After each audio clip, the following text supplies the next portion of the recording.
თავისთავად შეიძლება გამორიცხავდეს კიდევაც ამ სიგიჟეს, ვინაიდან შეიძლება ერთი ქობინის გამოყენება რუსეთის დასრულებას ნიშნავდეს საწლამარადის უკუნითი უკუნისამდე. გააჩნია, იმიტომ თუ კი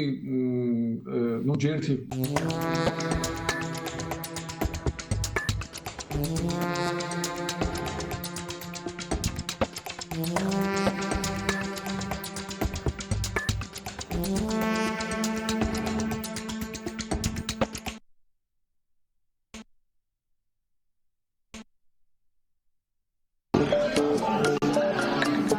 მარიკა არევაძის საავტორო გადაცემის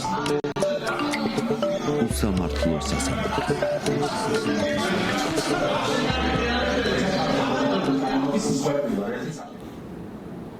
მოგესალმებით, დღეს პარასკევია და ტრადიციულად ხვდებით ერთმანეთს გირჩი ტივის ეთერში გადაცემით უსამართლო სასამართლო მარიკა არევაძესთან ერთად და ტრადიციულად ასევე დღეს მოგიყვებით რეჟიმის ერთ-ერთი პატიმრის საქმეს მის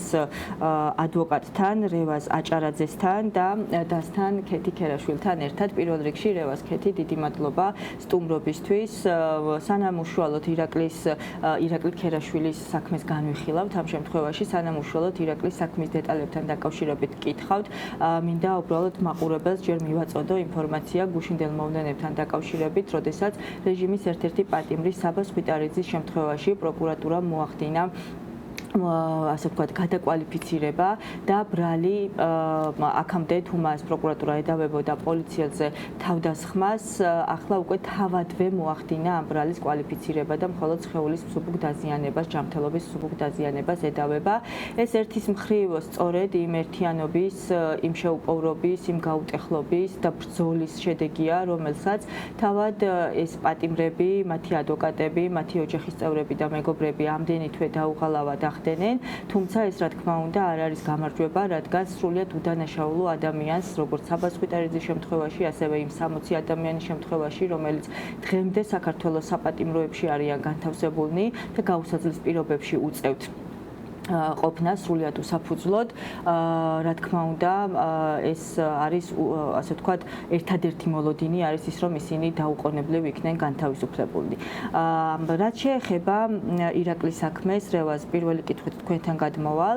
ირაკლის შემთხვევაში რა არის ბრალი, რასაც მას პროკურატურა ედავება და რამდენად საფუძვლიანია ეს ბრალი? კი ბატონო, მოგესალმებით პირველ რიგში, რაც შეეხება უშუალოდ ამ საქმეს, სისხლის სამართლის საქმესაც ირაკლი ქერაშვილი არის ერთ-ერთი ბრალდებული სხვა 18 პირთან ერთად. შეიძლება ითქვას, რომ პირველ რიგში ბრალი არის აბსოლუტურად დაუსაბუთებელი. თვითონ ბრალსაც შეეხება ედავებიან სისხლის სამართლის კოდექსის 225 მუხლის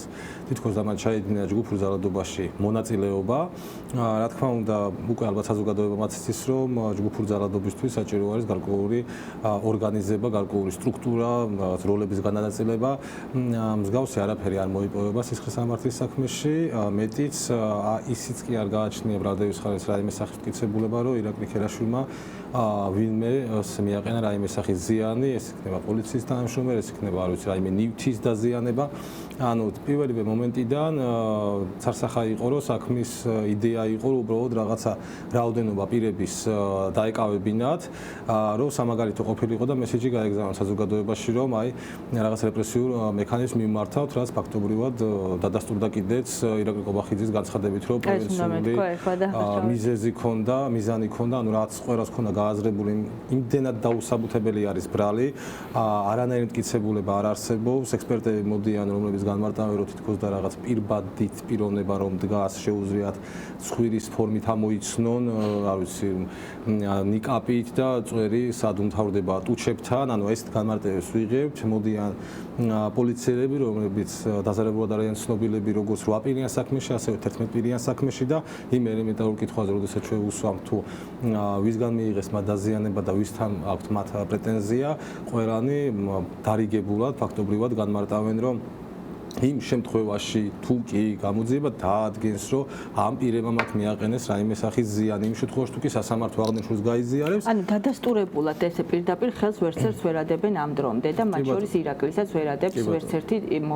მოწმე, რომელიც მოყავს პროკურატურას ასია. ეგ არის როგორ გითხრათ, ნახეთ, როდესაც არის დანაშაულის სახეობა, სადაც ადამიანს ანუ იმის მიადგა ზიანი, ამ შემთხვევაში დაზარალებულის პოზიცია ძალიან მნიშვნელოვანი არის სასამართლოსთვის, იმიტომ რომ ადამიანი რომ მოდის და განმარტავს, რომ მაგალითისთვის მოხდა რაღაცა მძიმე საგანი და მან მიიღო რაღაც დაზიანება, მაგ ადამიანმა უნდა დააფიქსიროს სასამართლოში, გააჩნია თუ არა რაიმე სახის პრეტენზია და უნდა იცოდეს, რომ ამ ადამიანმა მიაყენა მას ზიანი. იმ რეალობაში, როდესაც ამ პოლიციერებს რო უსვამთ კითხვას, იცით თუ არა ვინ მოგაყენა, თამობენ არა, დაინტერესდით თუ არა გამოძიებულისგან ვინ მოგაყენათ ზიანი, გაიცანით თუ არა სისხლის სამართლის საქმის მასალის ვიდეოები ნახეთ თუ არა რომ ამოგესმოთ თავი ამ ვიდეოში, განმარტავენ რომ არა, უბრალოდ ისინი ენდობიან გამოძიებას, რომელმაც მართლაც ყველაფერს თავი დავანებოთ ამ მიზეზს თუ რატომაც არიან ესენი დაკავებულები, ნებისმიერ პიროვნებას იქნება ეს პოლიციის მუშაკი თუ სხვა იქნება, უნდა კონდეს იმის უფლება, რომ გაიკვეს ვინ მიაყენა მას ზიანი, თუ კი მიადგა მას რაღაც ზიანი, ხო, ანუ იმ ელემენტარულ ვალდებულებას რატო არის ბრალი, რისგან გამომდინარეობს, ხო, კანონმდებლობა და სისხლის სამართლის კოდექსი არა მხოლოდ იმის გამო, რომ ვიღაცა დავსაჯომე, არამედ დაზარალებულმაც იგრძნოს, რომ არის დაცული და მისი ინტერესები გატარებული არის, ხო, ანუ უბრალოდ რომ წარმოვიდგინოთ ამ თუნდაც იმ პოლიციერების მხრიდან, რომელიც მაგალითისთვის არაფერ არ დაუშავებია, ხო, და არ მიუღია რაღაც ძალადობრივ დარბევაში მონაწილეობა, ხო, და ჩვეულებრივ პოლიცია, რომელიც უბრალოდ იმ დღეს მოიყვანა მისვა ხელმძღვანელმა და დააყენა იქ და მიიღო რაღაც დაზიანება, ანუ იმ ადამიანსაც ფაქტობრივად არ თვლიან ადამიანად, არ თვლიან ღირსად იმისი, რომ გაიგოს ვისგან მიიღო დაზიანება, იმის გამო, რომ უბრალოდ ნაჩქარევად გადაწყვიტეს, რომ პირები დაეკავებინათ, ირაკლი ქერაშვილი, ვასილ კაძელაშვილი, არ ვიცი, ონისე და სხვები, რომ უბრალოდ რაღაცა ეს პრევენციული რაღაც გაეტარებინათ და შემდგომ ეს ყველაფერი უკვე როგორ გითხრათ, ანუ კარგით დავაკავეთ სიტყვაზე ვიღაცა ნაჩქარევად, მაგრამ უკვე ისე გაგზერდა უბრალოდ მწვანე იყო ანთებული გამოძიებისთვის, როგორც ჩანს, როგორც გინდათ, რაც გინდათ ის ჩაატარეთ. ანუ საგამოძიებო მასალებსაც ეთყობა, ამაზეც მინდა დამატებით რომ კითხვა დაგისვა, იმიტომ რომ ყველა ის ადვოკატის, რომელიც სხვადასხვა პირის საქმესთან დაკავშირებით მყავდა თუნდაც გადაცემის ფარგლებში, ხომ, ყველა მიუთითებს ერთი და იგივეზე, რომ საქმეში მტკიცებულებები ან არ არსებობს, ან ერთმანეთის საწინააღმდეგოა, ან კონკრეტულად, ან მოკლედ არც ერთი მტკიცებულებით არ დასტურდება კონკრეტული პირის ბრალეულობა და აცდენილია მოწმეების მითითებები, ჩვენებები, საქმის მასალები, ერთმანეთს არც ერთ მათგანში არ არის ნეიტრალური პირი გამოკითხული, არც ერთ მათგანში არ არის, ანუ ყველა ის წინაპირობა, რომელიც ობიექტური გამოძიების მოცემულობას შექმნიდა, არც ერთ შემთხვევაში ადგილი არ აქვს, ხომ? აი რასთან გვაქვს საქმე ამ შემთხვევაში და ირაკლის შემთხვევაში რა ხდება პირველი ეს გითხარით და მე რასთან გვაქვს საქმე? კი ბატონო, ნახეთ, ანუ გარდა იმისა, რომ მტკიცებულებები არ არსებობს და ნუ ვერც მოიპოვებდნენ, იმიტომ რომ არნაირი დანაშაულები ქონებას არ ქონდა ადგილი. აქ კიდე ის პრობლემა არის, რომ იმ მომენტში, როდესაც ევალება ყოველდღიური სრულყოფილი და ობიექტური გამოძიების ჩატარება, ასე ევალება, რომ კანონის დაცვით ჩაატაროს ეს საგამოძიებო მოქმედებები. ან თვითონ საგამოძიებო მოქმედებებიც კი კანონის დარღვევით არის ჩატარებული. ჩვენ ამაზე ვაყენებდით და ვაყენებთ აღნიშნულ შანგურობას, რომ არაერთი, რა ვიცი, რამდენიმე ტომი ფაქტობრივად თლიანად დაუშვებელი არის, გინდაც სამედიცინო დოკუმენტაცია, რომლებიც არის, გინდაც ვიდეო მასალები, რომელიც არის დამაგრებული სისხლის სამართლის საქმეზე, კანონის დარღვევით არის და ამის სასახა პრაქტიკაც არსებობს საქალაქო სასამართლოში და საერთო სასამართლოების ინსტანციებში, მაგრამ არც ერთმა მოსამართლემ აღნიშნული არ დააკმაყოფილა და ყველაფერი, აი უბრალოდ რაც არ უნდა მოეტანა გამძიებელს სასამართლოში, ყველაფერს დაურთავდა სასამართლო და არსებითად გასახიერებლად გადაიტანდა, რაც რა თქმა უნდა ერთ-ერთი უდიდესი დარღვევა არის თანასწორუფლებიანობის და შეჯიბრებითობის პრინციპის და რაც შეეხება ეხლა თუნდაც ირაკლი ქერაშვილით რო დავიწყოთ, ხო, ანუ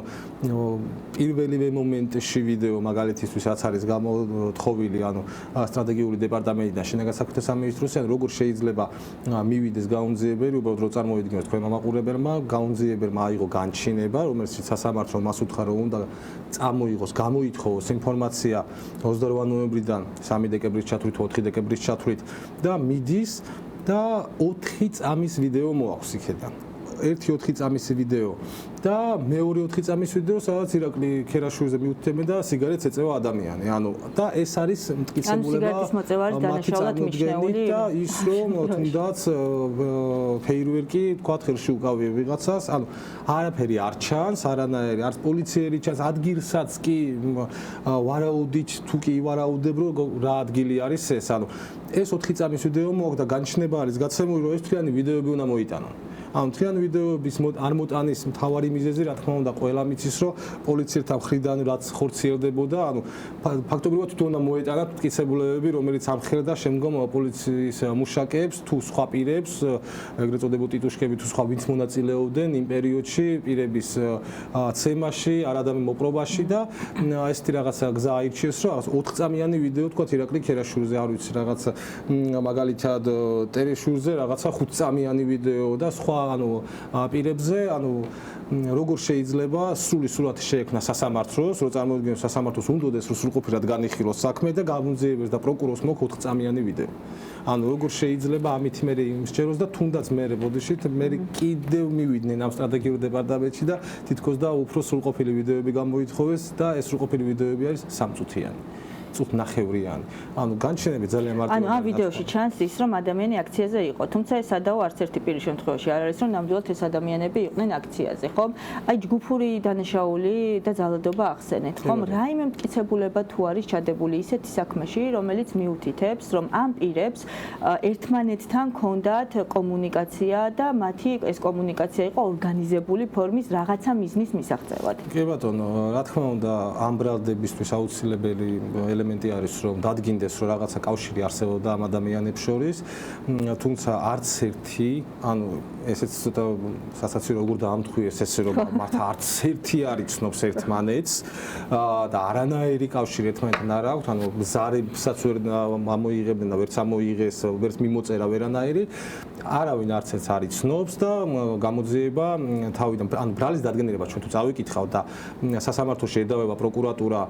ადამიანს იმის მიხედვით რაც ბრალში უწერია. ბრალის მიხედვით არის მითითებული რომ თითქოს და ორგანიზატორები ცხავდნენ, ხო? ვეფხია კასრაძე, ვასილ კაძელაშვილი, ზვია ცეცხლაძე და სხვა პირები აორგანიზებდნენ, აძლიერებდნენ და შემდგომი ჩამონათვალე ეს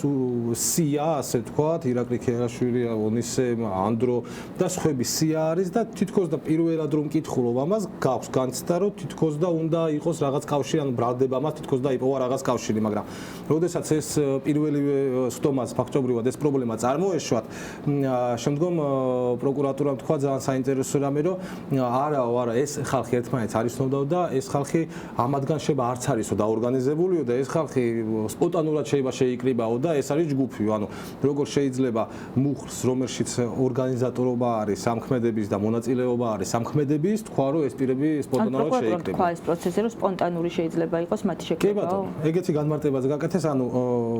მანდ ასე ვთქვათ ჩიხში შევიდნენ რომ არაფერი მტკიცებულება არც არსებობს რომ მოეპოვებინა და რა თქმა უნდა ვერ მოიტანეს სასამართლოში რაღაც კავშირს დაადგენენ და აქედან გამომდინარე პირველი რამდენიმე პროცესი ხან ერთს იძახდნენ და ხან მეორეს. შეიძლება მე არ გამიკვირდება რომ დასკვნით სიტყვის დროს კიდე შეიცვალოს ეს განმარტება ბრალის და იმასაც ვიტყვი როდესაც ბრალს წარადგენს პროკურატურა,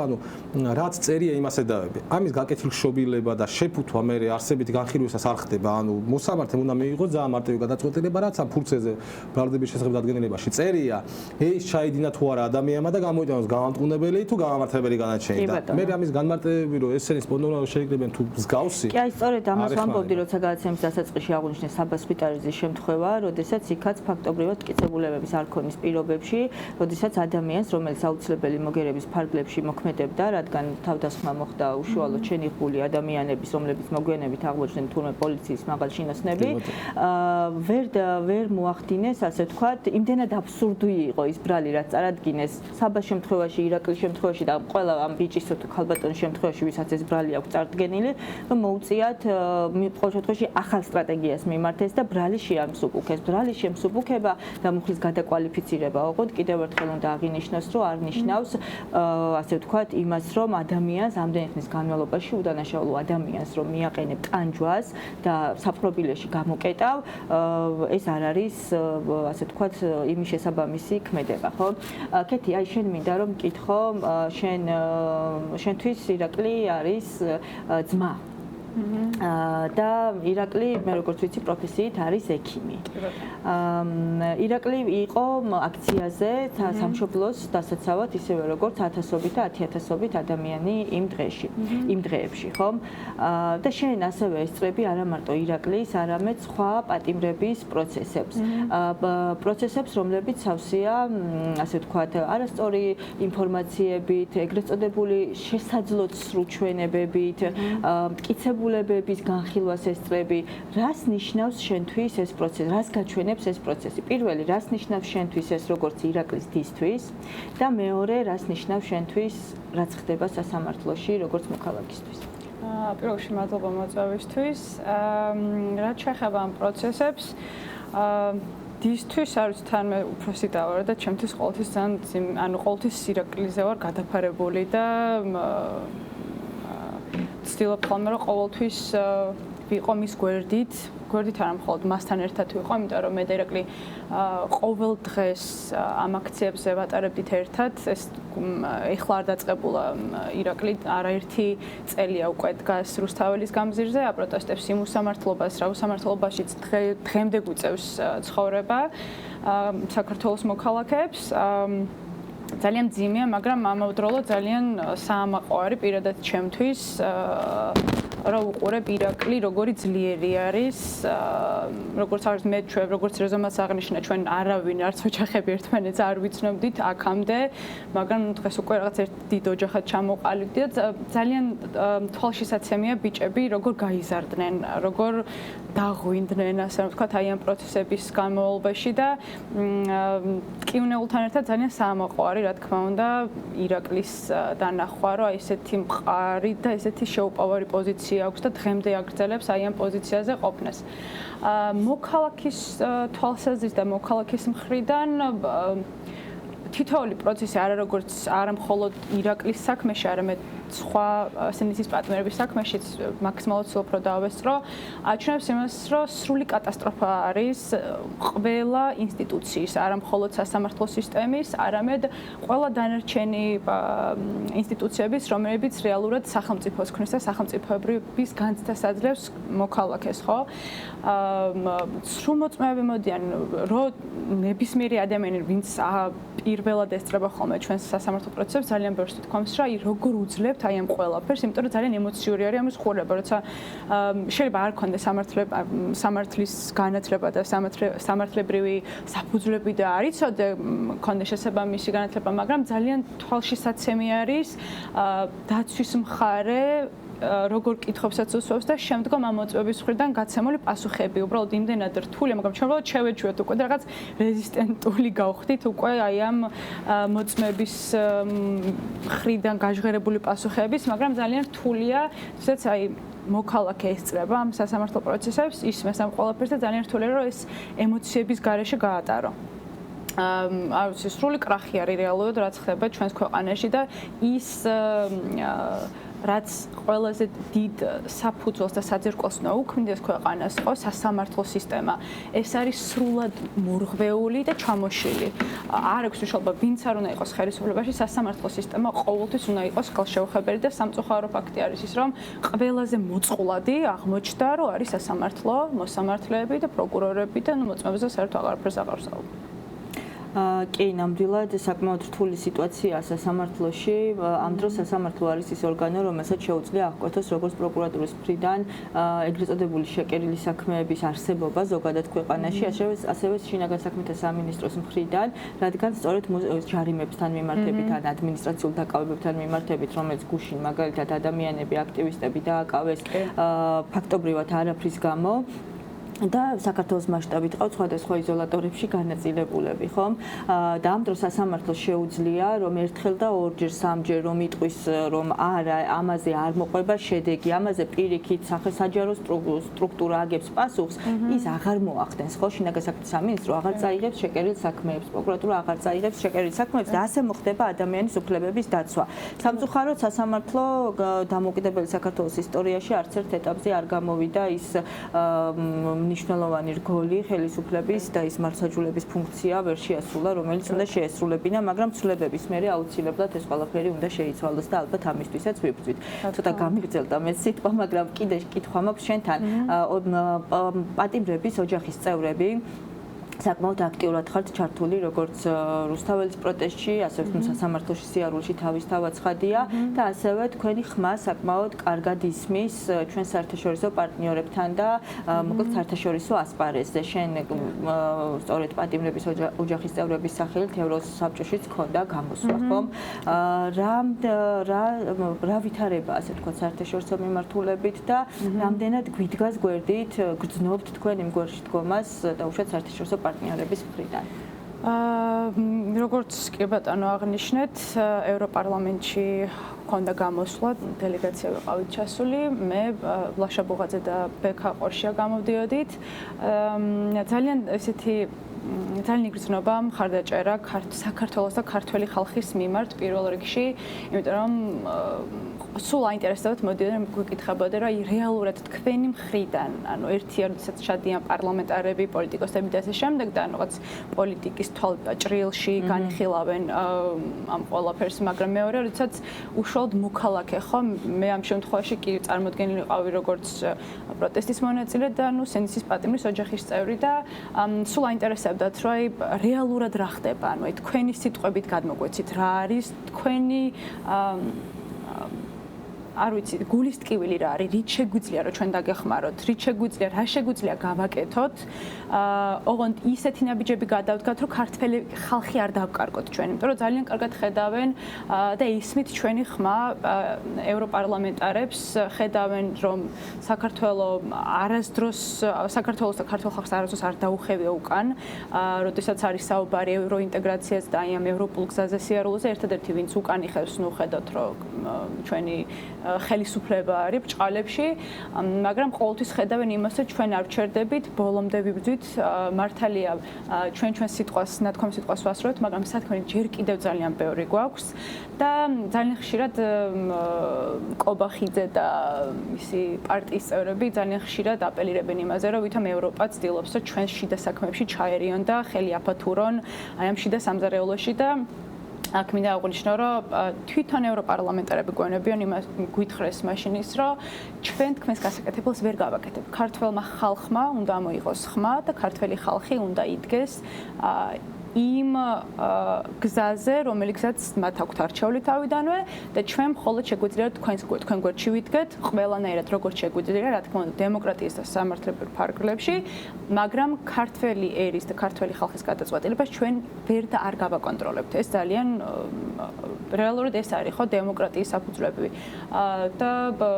ზუსტად ამას აღნიშნავენ ევროპარლამენტარები, რომ ყველანაირად გვიდგანან ქართველ ხალხს გვერდით, ყოველთვის ესწრებიან, რომ ჩვენი ხმა იქნეს გაგებული არ მხოლოდ ევროპაში, არამედ ამერიკაში და ყველა დასავლურ ქვეყნებში, მოკლედ რეალურად სადაც არის საქართველოს ადგილი. შესაბამისად, არ ვიცი, ძალიან გვერდში გვიდგანან და ყველაფერს ცდილობენ იმისთვის, რომ სანქციებით დაგვეხმარონ ჩვენ ქართულ ხალხს და არ ვიცი, მე მგონია რომ საქართველოს მოსახლეობაც კი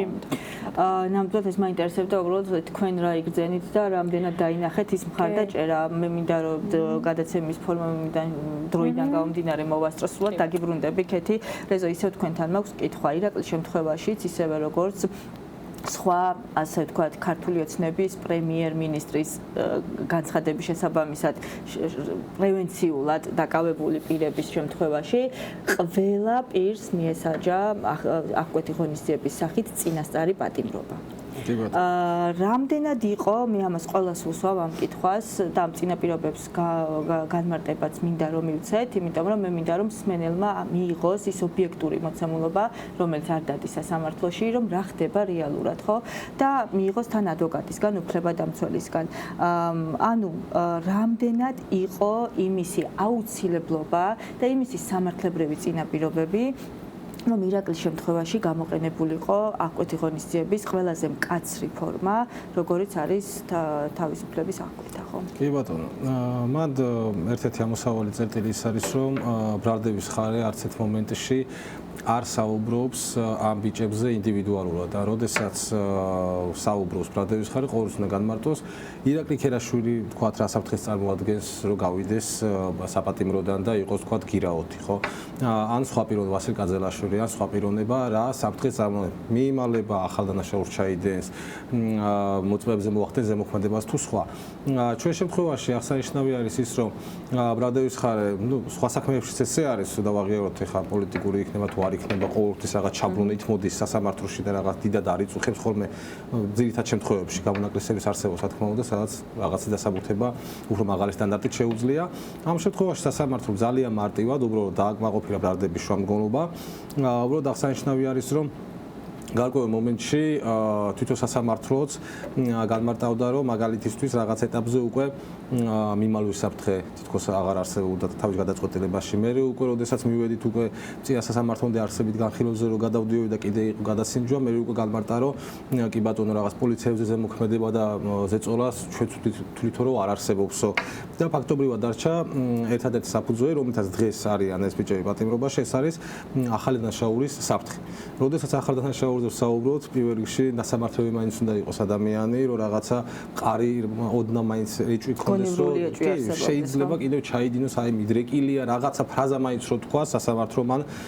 პროკურატურა მაგრამ ეს ბიჭები კიდე აქვე აღსანიშნავი ის არის რომ უმციკლო წარსულით გამოირჩევა ყველა არც სასამართლოები არიან არაფერი მათ ცხოვრებაში არ ჩაუდენიათ არიან კარგი მოქალაქეები თავისი ხვალინდელი დღისთვის პროფესიონალები და მართლა ნარჩევი ხალხი ყავთ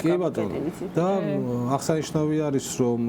საკონსტიტუციოსაც აქვს საქართველოს ნაბიჯი რომ ერთი საფუძვლით არ შეიძლება ადამიანი იყოს პატიმრობაში მინიმუმ ორი მაინც უნდა იყოს სულ სამი საფუძველი არის და ორი მაინც უნდა იყოს იმისთვის რომ პატიმრობა იყოს და თავარ კითხვაზე როდესაც ჩვენ ვუსვამთ ბრალდების ხარეს აღსანიშნავი არის ვინც ესწრებოდა ან ვინც მომავალში მოусმენს თქვა სხდომის სოქმებს